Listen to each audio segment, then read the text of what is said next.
Hi students, ഇപ്പോൾ എല്ലാവരും +2 കുട്ടികൾ പ്രത്യേകിച്ചും പരീക്ഷ ചൂടിലൊക്കെ ആയി കാണുമല്ലോ. വളരെ ആത്മവിശ്വാസത്തോടെ സമാധാനത്തോടെ പരീക്ഷയ്ക്കായി തയ്യാറെടുക്കുക. ഇന്ന് ഞാൻ +1 കുട്ടികൾക്ക് പഠിക്കാനുള്ള ഡെത്ത് ദ ലെവലർ എന്ന കവിതയെക്കുറിച്ചാണ് സംസാരിക്കുന്നത്. പ്രശസ്ത ആംഗലേയ കവി ജെയിംസ് ഷിർലിയുടെ ഡെത്ത് ദ ലെവലർ എന്ന ഈ കവിത വളരെയധികം ചിന്തോദ്ദീപകമായിട്ടുള്ളൊരു കവിതയാണ്. Thought provoking poem about human actions. Actually, this poem, Death the Leveler, is a funeral song. And this poem helps us to think about our own actions. The glories of our blood and state are mere shadows, not substantial things. And when death lays his icy hand on kings, the scepter and crown will tumble down and be equal made with the scythe and spade of the farmers or the workers. എത്ര മഹനീയമായിട്ടുള്ള വരികൾ! ഈ കവിത സത്യത്തിൽ എന്നെ ഒരു പഴയകാല cinema ഗാനത്തിനെ ഓർമ്മിപ്പിച്ചു. നിങ്ങളൊരു പക്ഷെ കേട്ടിട്ടുണ്ടായിരിക്കാം. ആത്മവിദ്യാലയമേ അവനിയിലാത്മവിദ്യാലയമേ, അഴിനിലയില്ല ജീവിതമില്ല, ആറടി മണ്ണിൽ നീറിയൊടുങ്ങും ആത്മവിദ്യാലയമേ. മന്നവനാട്ടെ യാചകനാട്ടെ, മന്നവനാട്ടെ യാചകനാട്ടെ, വന്നിടുമൊടുവിൽ വഞ്ചിത നടുവിൽ ആത്മവിദ്യാലയമേ. എത്ര സിമിലർ ആയിട്ടുള്ള lines! When death lays his icy hand, the king, his crown and scepter will tumble down. അതുപോലെ അല്ലേ, മന്നവനും യാചകനും ഒരുപോലെയാകുന്ന അവസ്ഥ. ഈ കവിതയിലെ ഫസ്റ്റ് സ്റ്റാൻസയിൽ നമ്മൾ കാണുന്നു, രാജാവിൻ്റെ അധികാരത്തിൻ്റെ ചിഹ്നങ്ങളായിട്ടുള്ള കിരീടവും ചെങ്കോലും, മരണം അവൻ്റെ തണുത്ത കരങ്ങളുമായി രാജാവിനെ സ്പർശിച്ചു കഴിയുമ്പോൾ ഈ അധികാര ചിഹ്നങ്ങളെല്ലാം മണ്ണിൽ ഊർന്നു വീണ് അത് പാവപ്പെട്ടവൻ്റെ, കർഷകൻ്റെ, തൊഴിലാളിയുടെ ഉപകരണങ്ങളുമായിട്ട് ഒരുപോലെ തുല്യമാകുന്ന അവസ്ഥ മരണത്തിന് മുൻപിൽ. അവിടെ രാജാവും യാചകനും തമ്മിൽ യാതൊരു ഭേദവുമില്ലാത്ത അവസ്ഥ. അതേ ആശയം തന്നെ നമ്മൾ ആ സിനിമാ ഗാനത്തിലും കാണുന്നുണ്ട്. മന്നവനാട്ടെ യാചകനാട്ടെ, വന്നിടുമൊടുവിൽ വഞ്ചിത നടുവിൽ. മനുഷ്യ, നീ മണ്ണാകുന്നു, മണ്ണിലേക്ക് തന്നെ നീ തിരിച്ചു വരുന്നു. എല്ലാം മണ്ണടിയുന്ന ആ അവസ്ഥ. അവിടെ രാജാവിൻ്റെ അധികാര ചിഹ്നങ്ങൾക്ക് എന്ത് പ്രസക്തി? എല്ലാം തുല്യമാകുന്നു. അതാണ് ഫസ്റ്റ് സ്റ്റാൻസയിലെ ആശയങ്ങൾ. Some men with swords may reap the field and plant fresh laurels where they kill, but the strong nerves at last must yield. They tame but one another still.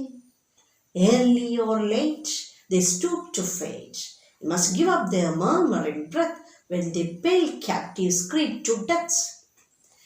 ഒരേ മെറ്റീരിയൽ കൊണ്ടുണ്ടാക്കുന്ന ഉപകരണങ്ങൾ വ്യത്യസ്തമായിട്ടുള്ള ഉപയോഗത്തിനായി. ഒരു പടയാളിയുടെ കയ്യിൽ കിട്ടുന്ന ആയുധം അവൻ്റെ എതിരാളിയുടെ തലകൾ കൊയ്തെടുത്ത് അവൻ്റെ വിജയത്തിൻ്റെ കിരീടത്തിൽ ഒരു പൊൻതൂവൽ ചാർത്താൻ ഉപയോഗിക്കുമ്പോൾ, അതേ മെറ്റീരിയൽ കൊണ്ടുണ്ടാക്കുന്ന ഉപകരണങ്ങൾ കൊണ്ട് കർഷകനും തൊഴിലാളികളും അവരുടെ ജീവിത മാർഗത്തിന് വേണ്ട തൊഴിൽ ചെയ്യുകയും വിളവെടുക്കുകയും ചെയ്യുന്നു. ഈ രണ്ടുപേരും, പടയാളിയായാലും വളരെ ശക്തമായിട്ട് അധ്വാനിക്കുന്ന തൊഴിലാളിയായാലും, ഇവരുടെയൊക്കെ ശക്തി വിധിക്ക് മുമ്പിൽ കീഴടക്കേണ്ടി വരുന്ന അവസ്ഥ. ശക്തിയൊക്കെ ചോർന്ന് മരണത്തിന് മുമ്പിൽ, വിധിയുടെ മുമ്പിൽ അവർ കീഴടങ്ങുന്ന അവസ്ഥ. അതിനെക്കുറിച്ചാണ് അടുത്ത സ്റ്റാൻസയിൽ സൂചിപ്പിക്കുന്നത്.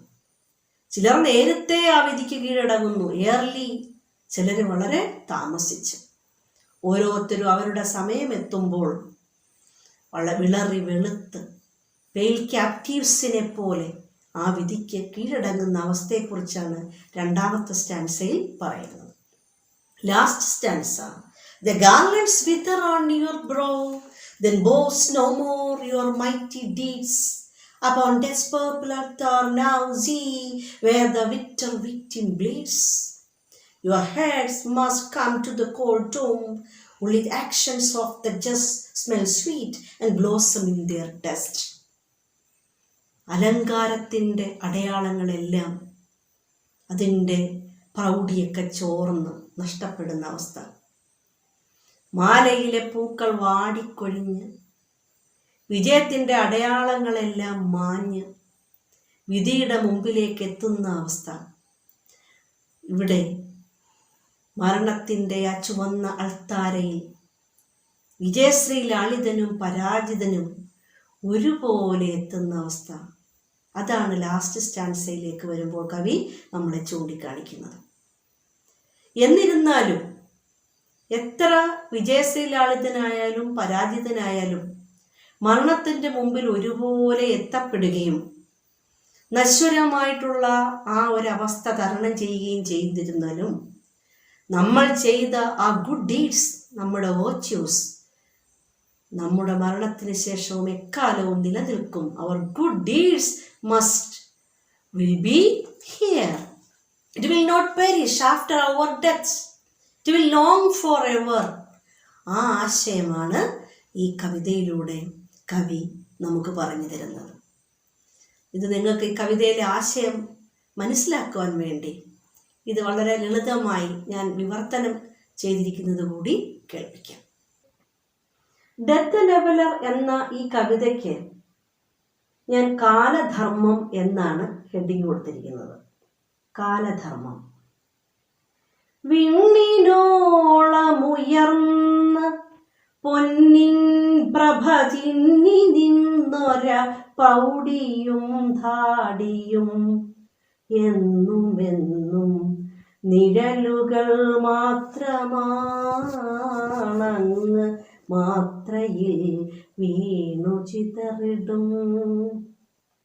വിണ്ണിനോളമുയർന്ന് പൊന്നിൻ പ്രഭ ചിന്നി നിന്നൊര പ്രൗഢിയും ധാടിയും എന്നുമെന്നും നിഴലുകൾ മാത്രമാണങ്ങ്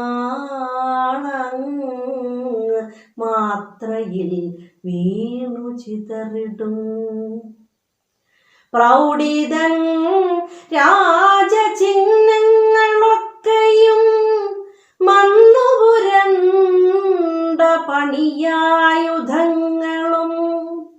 പ്രൗഢിതൻ രാജചിഹ്നങ്ങളൊക്കെയും മണ്ണുപുരണ്ട പണിയായുധങ്ങളും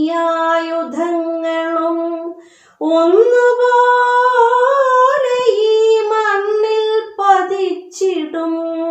മഞ്ഞുപോലെ പതിക്കുകിൽ ആക്കരം. ഏതു പടച്ചട്ട പോരുമീ ശക്തമാം ഈ വിധിയെ തടുക്കാനുലകിലും.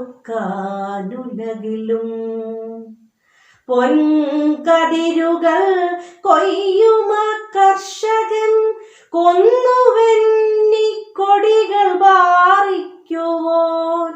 ഏറെ വീര്യം ഞരമ്പിൽ ത്രസിക്കുവോർ ചേരുമീ മണ്ണിൽ ഏറ്റവും തുച്ഛരായി. ഇന്നിതല്ലെങ്കിൽ നാളെയങ്ങീ വിധി വന്നു ചേർന്നിടും തെല്ലില്ല സംശയം. ഇന്നിതല്ലെങ്കിൽ നാളെയങ്ങീ വിധി വന്നു ചേർന്നിടും തെല്ലില്ല സംശയം. അന്ന് മഞ്ഞിലവസാന ശ്വാസവും തീർന്ന മൃത്യുവിൻ കാരാഗൃഹത്തിലും നെറ്റിമേലുള്ള വീരന്റെ മുദ്രകൾ മാഞ്ഞു വർണ്ണം പടർന്നങ്ങു പോയിടും. മാലകൾ വാടി വീണങ്ങടിഞ്ഞിടും. വീമ്പടിക്കുവാനാവില്ല നേട്ടവും. മാലകൾ വാടി വീണങ്ങടിഞ്ഞിടും. വീമ്പടിക്കുവാനാവില്ല നേട്ടവും. വെറ്റി വെന്നിക്കൊടികൾ വാറിച്ചവൻ തോറ്റ് കാരാഗൃഹങ്ങളിൽ വീണവർ ഇല്ല. രാജാവും യാചകനും പിന്നെ വർണ്ണഭേദങ്ങളാടിയുറഞ്ഞവർ. വെറ്റി വെന്നിക്കൊടികൾ വാറിച്ചവൻ തോറ്റു കാരാഗൃഹങ്ങളിൽ വീണവർ ഇല്ല. രാജാവും യാചകനും പിന്നെ വർണ്ണഭേദങ്ങൾ ആടിയുറഞ്ഞവർ. മൃത്യുവിൻ രക്തവർണ്ണമാൽത്താരതന്നിലെത്തിടും ഭേദങ്ങളറ്റവർ. മൃത്യുവിൻ രക്തവർണ്ണമാൽത്താരതന്നിലെത്തിടും ഭേദങ്ങളറ്റവർ. അപ്പോഴാ തണുത്തൊരാ സ്പർശനം സ്പന്ദനം സർവമൂതിയണച്ചിടും. അപ്പോഴാ തണുത്തൊരാ സ്പർശനം സ്പന്ദനം സർവമൂതിയണച്ചിടും.